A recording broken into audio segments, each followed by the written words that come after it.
Yeah, here we go, y'all. Here we go. Another episode of Diverse Talking Heads. I'm your host, Calvin Gibbs. Thank you for checking out this episode of Diverse Talking Heads. Man, we have a great topic for you today. This is something that I've been chomping at the bit to get to for months now.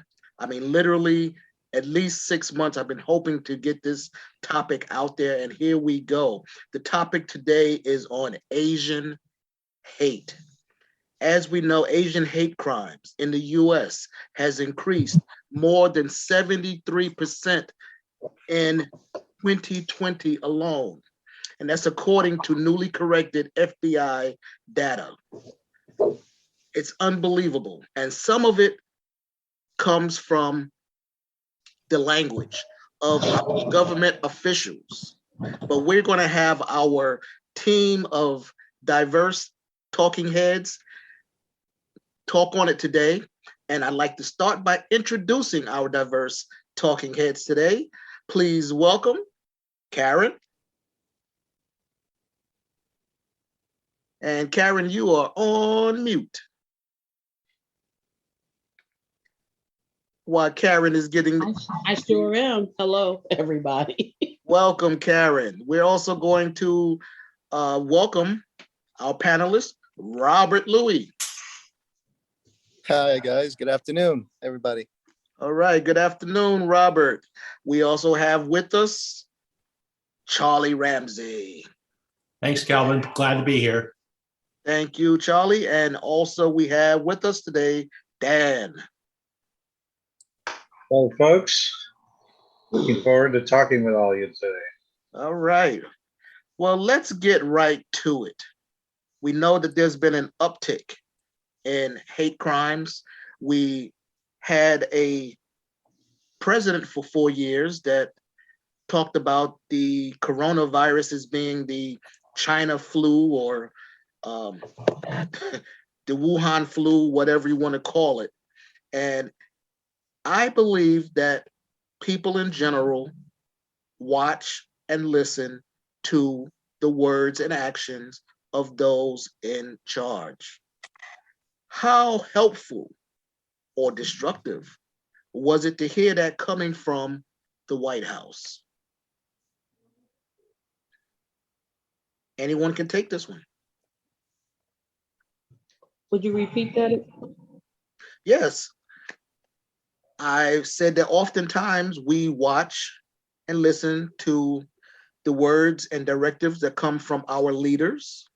And how destructive or helpful was it to hear things coming from the White House about the China flu is coming upon us, talking about COVID-19 or the Wuhan flu coming upon us. This is during the time that the Asian hate crime started to uptick. Thoughts? Well, you're referring to this during the Trump administration, and obviously it's not a good thing. You don't just group one group of people against the other group of people. And I think that's basically what was done on that. Robert. Yeah. Yes, Robert, what's your feelings about it?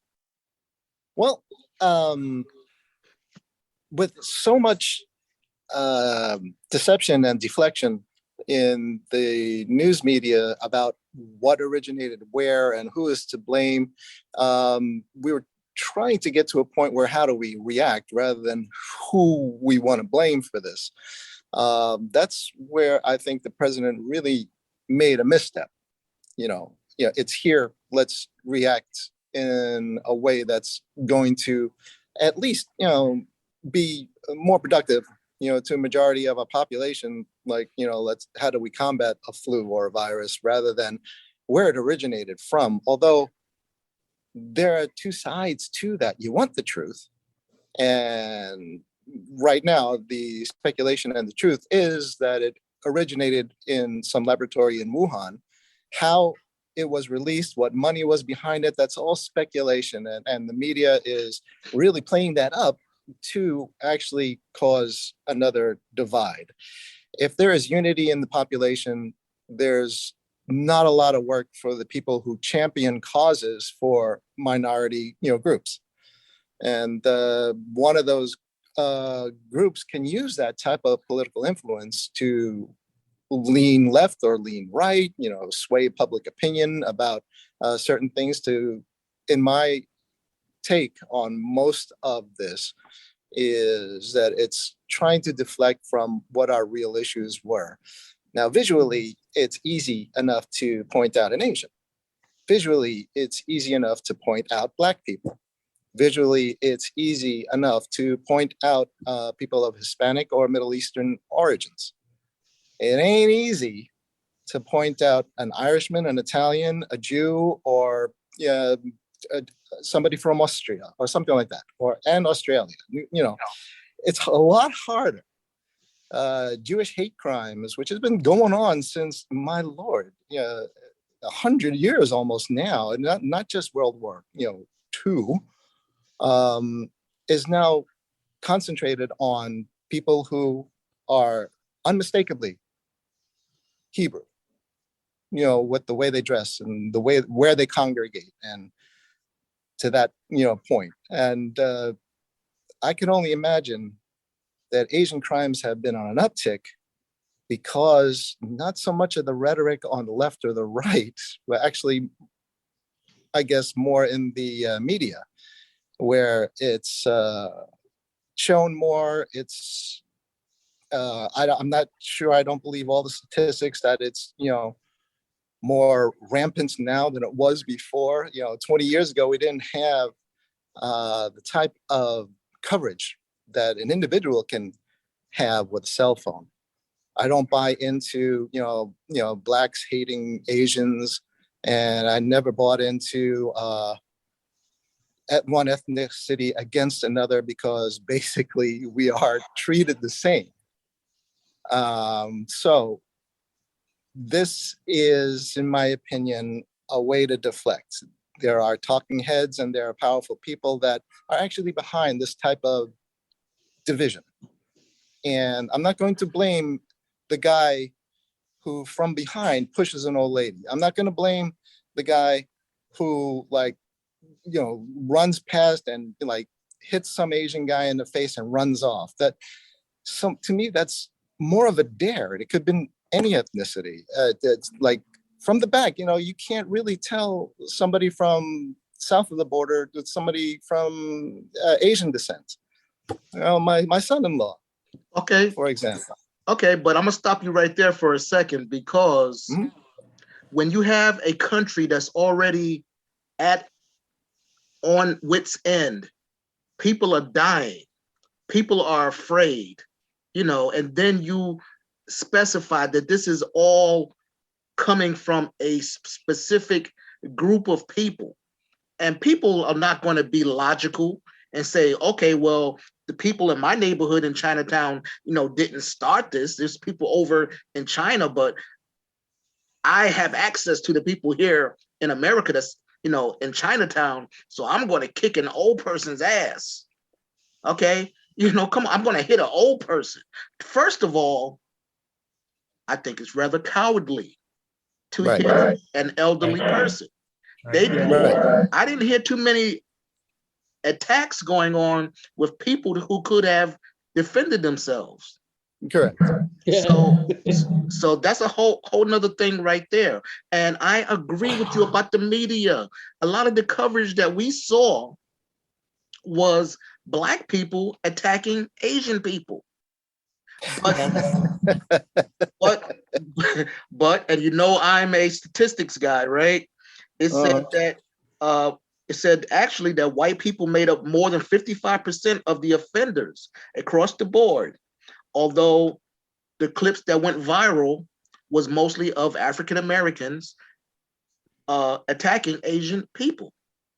Mm-hmm. So I'm gonna give somebody else a chance to jump in here with some thoughts. Dan, how about you? Well, a couple things. Traditionally we've named viruses after where they came from, and this one obviously started in China. And we have a natural rivalry with China for economic and historical reasons, but it's also the way you frame it. So we can have a rivalry with another country because we've done it through our own history, with different countries. I remember the Cold War, so it was Russia then. Now it's China. They should be made accountable for if they release this virus, and we also need to know its origin so we can stop it next time. But you don't frame it as an entire people is at blame. This was a government that was at blame. And I think what was used was a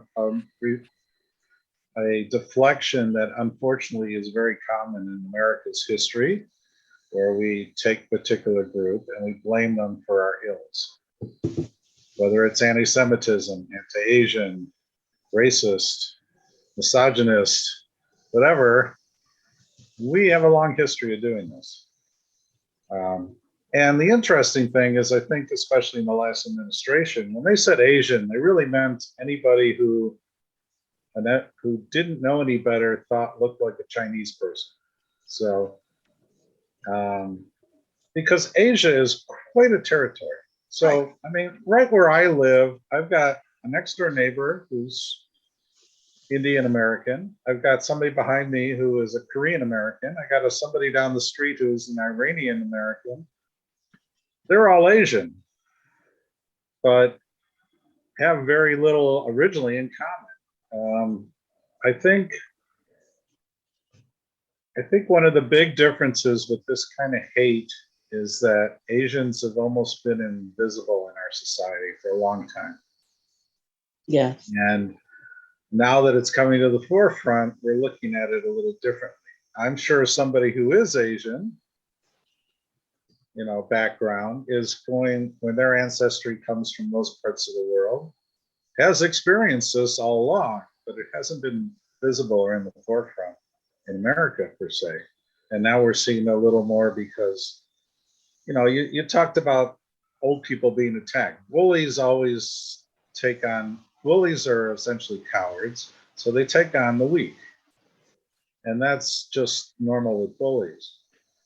And so I think one of the things that I would like to know a little better is this idea of Asian American. Is this too broad a category?